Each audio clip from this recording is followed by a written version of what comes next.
That's when Mr. Hilton lost it. Active resistance dictated the force used. We have the latest coming out of the Klay Hilton trial as the former Spokane County Sheriff's Sergeant faces assault charges. What we know coming up. We're also tracking containment and evacuation orders on several wildfires across the inland Northwest. The very latest ahead. We're still staying warm and dry for today, but as we head into the rest of the week, some of us could see a chance of thunderstorms, and our temperatures could really turn around towards the weekend.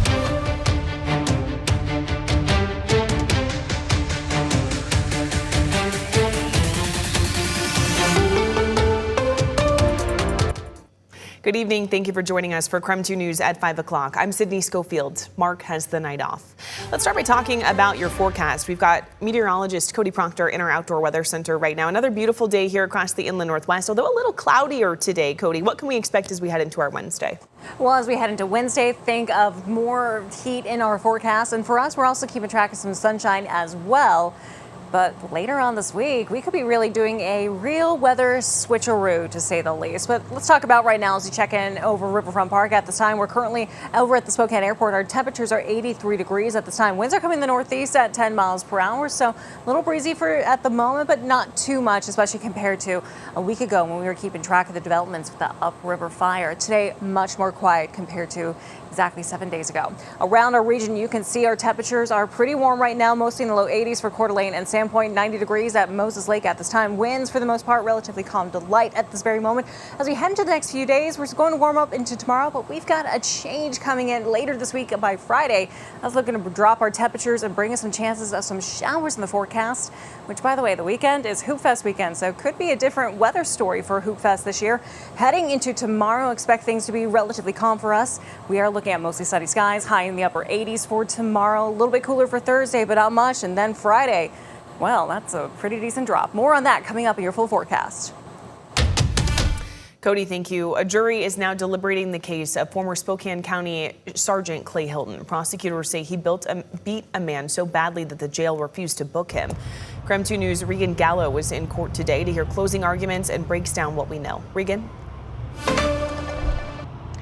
That's right. I have been in court for several hours today hearing those closing arguments from both the defense and the prosecution. Now with the trial ending its wrap up, the prosecution argued that Hilton's use of force against Kevin Hinton was not justified, while the defense argued Hilton's use of force was consistent with his law enforcement training. Now, prosecutors argued Hilton failed to de-escalate the situation and instead lost control, acting with intent to punish Kevin Hinton. The prosecuting attorney described Hilton's conduct as reckless and without remorse. The prosecution also argues Hinton was merely attempting to survive and sustained serious injuries, including 6 broken ribs and multiple fractures. The prosecutor says Hilton falsified his arrest report and argues Hilton knew how he handled the arrest was wrong. Now, on the defense's side, the defense argued that Hilton acted in accordance with basic law enforcement academy training and procedures, saying he remained calm and professional. Instead, Hilton's attorney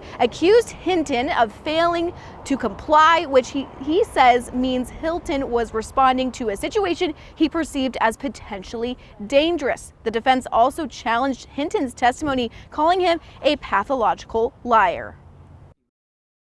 First, there was a lack of de-escalation. There actually was escalation in this matter. There was a threat. You're going to get hurt. That's when Mr. Hilton lost it. That's when he saw red.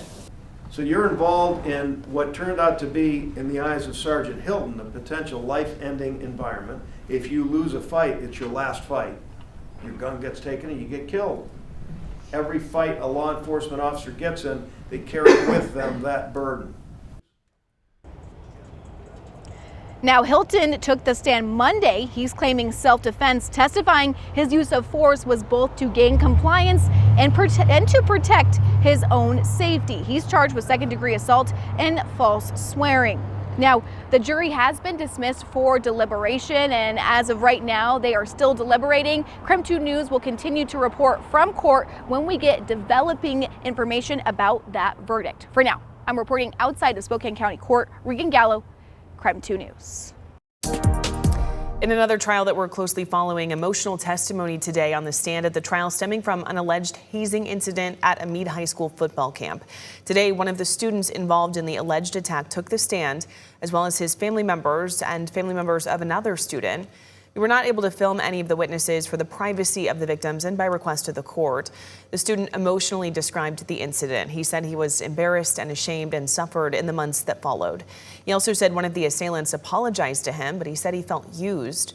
The two mothers spoke about their children's state of mind before and after the event, both saying they went from loud and energetic kids to quiet and withdrawn. One mother also talked about meeting with the principal and resource officer about the alleged hazing. The defense questioned her about why their family didn't take him to therapy for PTSD. She said it was partially for financial reasons, and they also asked her about her knowledge of racial slurs used toward her son. She said she wasn't aware until she met with the school in February. The school counselor is expected to testify tomorrow. Closing arguments could happen on Thursday. A Spokane woman is being charged with vehicular assault after allegedly hitting a child with her car. 34-year-old Adriana McConnell appeared in front of a judge today. According to the Spokane Police Department, this happened yesterday when SPD responded to an apartment complex in the area of 121 East Wedgwood in North Spokane. They say officers found a 7-year-old with injuries. The child was taken to the hospital and is in stable condition tonight, according to Spokane Police. The boy was riding a bicycle in the parking lot when he was hit. Responding officers say McConnell showed signs of impairment, and the investigation indicates she used drugs before the collision. The Clearwater County Sheriff's Office said today it has ended a search for a kayaker who was reported missing in the Clearwater River last week. The Sheriff's Office says it believes that the missing person is Samuel Mobley and asks anyone with information about the incident to contact the Sheriff's Office at 208-476-4521. The Sheriff's Office received a report of an overturned kayak in the river near the Peck Junction on Wednesday. June 17th, this happened on June 17th around 8:30 at night. Now, deputies responded and searched through Saturday, June 20th, using patrol boats, drones, search dogs, and divers. The Washington State Attorney General's office says that it's challenging an Avista proposal to increase customer electric rates by 25% and gas rates by 10% over the next 4 years. The Utilities and Transportation Commission and the AG's office argues that Avista could forego most of these increases and save customers as much as $626 million while still maintaining a healthy profit. By 2030, the AG's office says the average customer's electric bill would increase by more than $33 per month, roughly $4,400 a year. KREM 2 reached out to Avista for comment. They said, quote, "We filed a general rate case to recover costs related to power generation and supply, infrastructure upgrades, wildfire safety and prevention technology improvements, regional growth and reliability, and clean energy compliance. Our proposal allows us to provide safe, reliable electric and natural gas service for customers every day." We'll keep you updated here. New tonight, the Spokane Valley Fire Department is investigating a series of 9 suspicious fire starts that happened in the Marabou Park area on Monday morning. The fires were discovered in multiple locations throughout the park. They're being investigated as suspicious.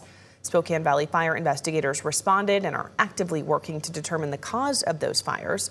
Due to recent incidents, Spokane Valley fire investigators are conducting increased patrols along the Centennial Trail and all throughout Marabou Park. Stick around, we still have more to get to here on KREM 2 News at 5 o'clock. There's a big announcement for Hoop Fest this weekend. After the break, we'll tell you what you can expect.